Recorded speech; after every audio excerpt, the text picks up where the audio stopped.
doing, community? We hope you're doing well. And today we want to present you with a compilation that many of you will connect to.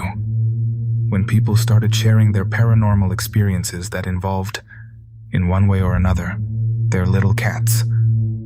And as we already know, these are beings that have always been connected to an ability to see things that are not on this plane. Things that humans cannot see with that same clarity. We hope you enjoy it, and that you let us know if you would be interested in hearing more about this topic. You are listening to Tales of the Night.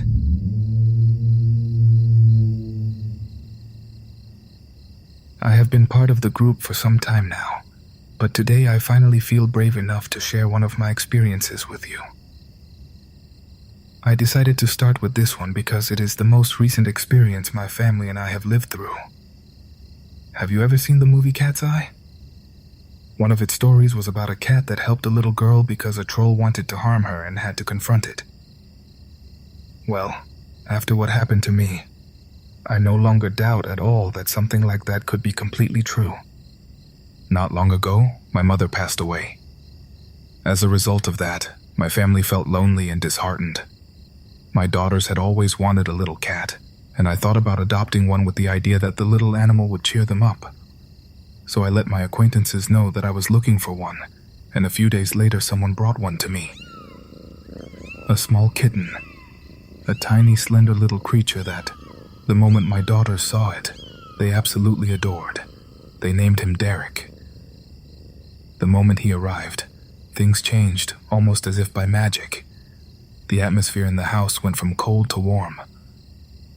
My youngest daughter no longer suffered from nightmares, and my older one began to feel more at ease. But my surprise was made complete when, after this, more cats started arriving. Ones we found on the street. Others that appeared near a ravine close to my workplace. And well, from one we soon became 6. That's right. We now have 6 cats at home and, well, what can I say? We absolutely adore them. They have undoubtedly shown us the same love in return. Not long ago, we began hearing things in the kitchen. Glasses would fall off the table for no apparent reason. At times, a smell like smoke, like something burning, could be detected. The lights would go out. We would see shadows in the corners and black bugs. These are the sign I need to know that something bad was happening. The cats would curl up in a ball beside us and all stare at the exact same point. Sometimes, if startled, they would meow in an aggressive way. We were never without a cat nearby, because it seemed as though they were taking turns watching over us. A few nights ago, my youngest daughter began dreaming about these black insect-like creatures that were eating her and eating the cats. She dreamed of them crawling out of her hair. Those were sleepless nights, always because of the same nightmare. But then these bugs began to appear in real life. You cannot imagine the fright of finding them. These horrible black insects in the bed, on the armchairs, in the bathroom. I would spray insecticide on them or crush them until I made sure not a single one was left. But the next day there would be more and more, and we knew it was not something normal. The cats watched over us through the night. By morning, all I had to do was pick up the bodies of these bugs from the floor. Until not long ago, when I woke up and found nothing. Not a single bug. They had disappeared. The cats were all on the bed, licking their little paws and their whiskers, as if savoring something. I remember I even scolded them, telling them that they had surely stolen something from the kitchen. It was then that my youngest daughter said to me, "No, Mommy, it's that they ate the little doll." The truth is, I found it very curious that she said that, so I asked her, "Oh, did you see them?" She nodded her head yes, and then she told me her story. "Last night I woke up because I had a nightmare. It was never on top of me, and you and my sister were sleeping, but on the bed across from mine. Derek was scratching the doll along with TT. It was tiny and it was horrible, and it hid behind things, and the cats were looking for it. Derek ate it, and it grossed me out. Why did it make that cracking sound?" I was obviously left feeling both surprised and frightened. My youngest daughter was very scared of anything horror-related, and so we never put on scary movies for her. We even listened to these stories only after she had already fallen asleep, so there was no way she could have gotten the idea from anywhere. I spent that whole day thinking about this, and after a while my daughters were watching television, I went upstairs to the 4th floor and searched the bed.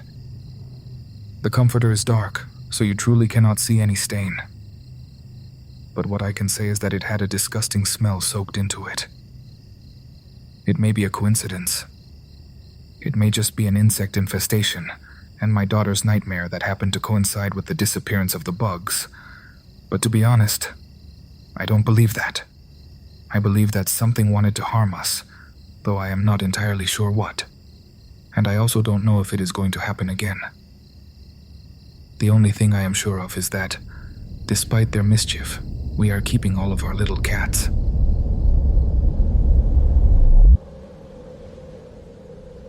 I have several stories, but today, seeing that everyone is sharing experiences related to cats, I felt encouraged to post this short one. I have always had little cats, from my earliest childhood up to the present day. My best guardians and companions have always been them. Approximately 5 years ago, my father passed away in a cabin where my brother and I also lived, along with my cat Floyd and 2 little female dogs. That cabin was very, very small, so my brother slept in one little room, my dad in another, and I slept on a sofa. From the moment we arrived at that place, I could hear sounds like footsteps on the roof, noises around the house, as well as an unbearable feeling of being watched at all times. In truth, I always blamed my cat and the little dogs. My father had Alzheimer's, so many of the things he would say I attributed to his illness. He said that a friend would visit him at night, that he would chat with him through the window. The truth is I did not sleep much because I was always on watch for him, and I was a victim of the anxiety of him wandering off and getting lost, which happened to us several times, or of him having episodes of hysteria because he did not recognize us and believed we were strangers who had kidnapped him. The fact is that I began hearing my father talking to himself again. I attributed it to his illness, but these nightly conversations became more and more frequent. Many times he would tell me, "My friend says I should go with him to that house." And then my father would point through the door toward an abandoned storage building at the end of the property. That building, the neighbors would say, had been the scene of many terrible things over the years. As I mentioned, my father passed away, and I ended up moving into his room. I slept with my cat every night, and I began to notice him very restless. He would peer through the window at night, and suddenly, I would see him drop into an attack position. One very hot night, I decided to place the bed under the window. After all, it had a mosquito screen.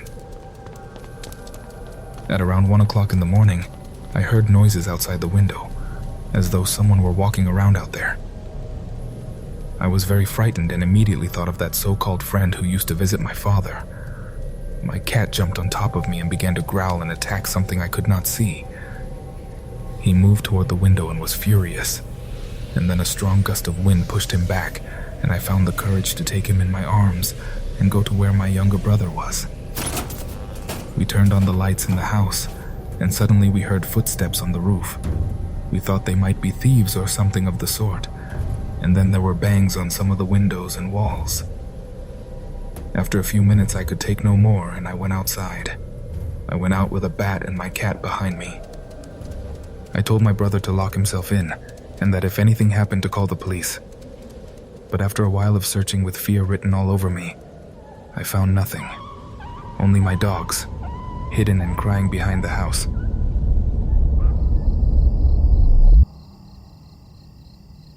I have seen that several stories have been posted involving cats, and I want to share mine.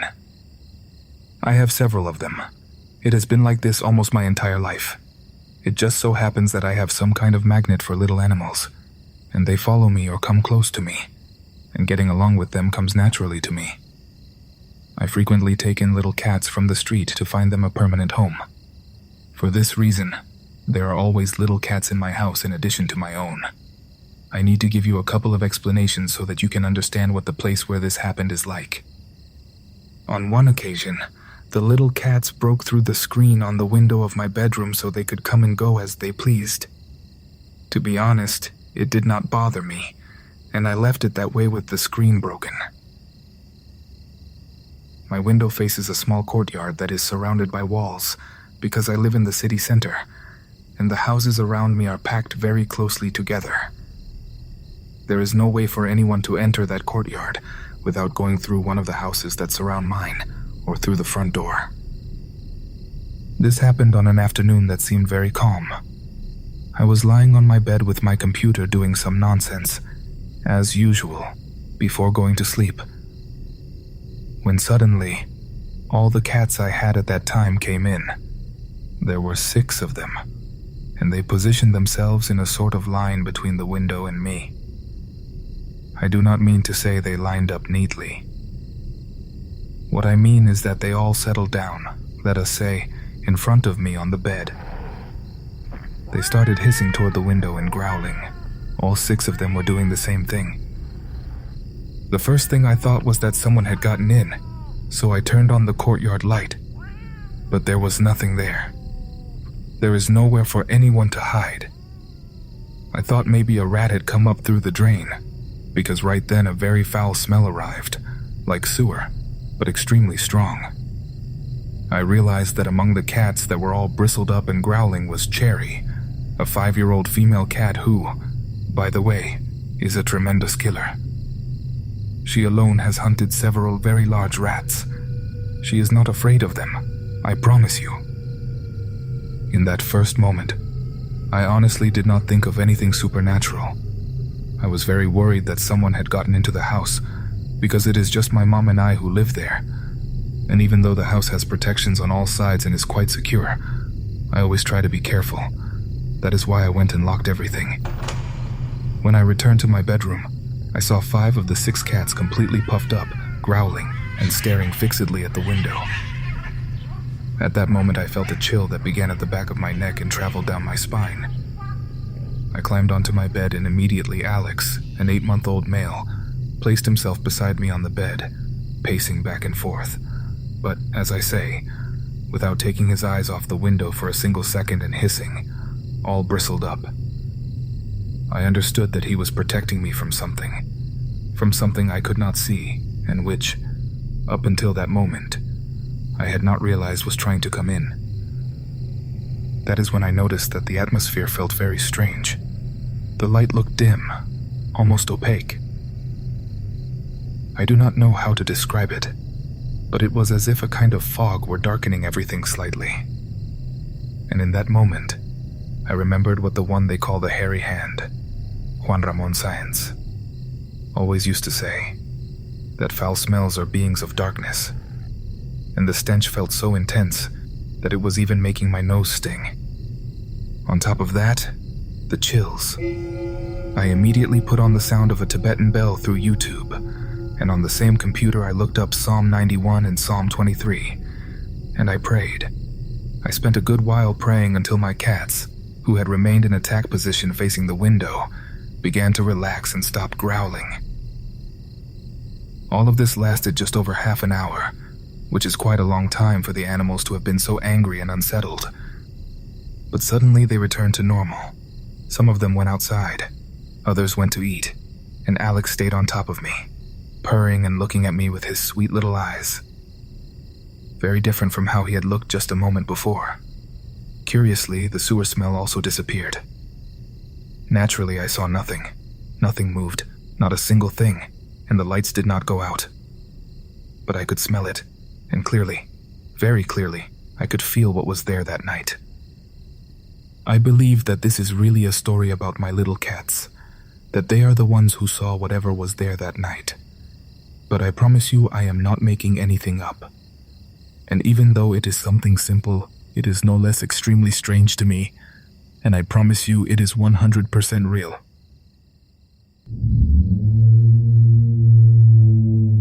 Community, those are the stories for today.